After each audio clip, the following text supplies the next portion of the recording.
पगली अपन पागल के मुआइबे का।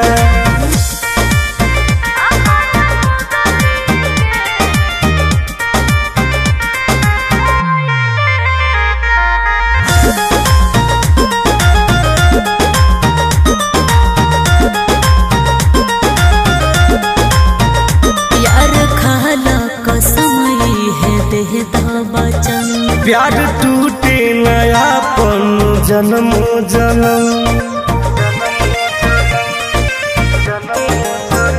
यार खाना कसम है दे दो वचन। प्यार टूटे नयापन जन्म जन्म, छोड़ी जाइबे तना ते भूलाइबे तना, नहीं के बंधन निभाइबे का।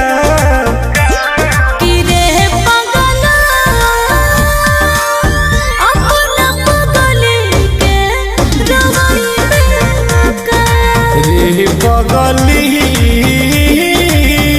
अपना पागल के मुआइबे का।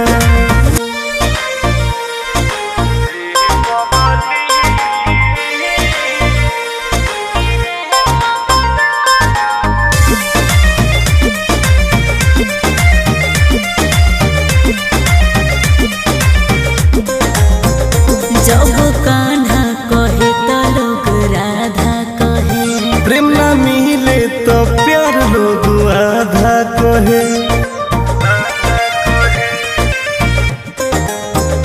जब कान्हा कहे तो लोग राधा कहे, प्रेम न मिले तो प्यार लोग आधा कहे।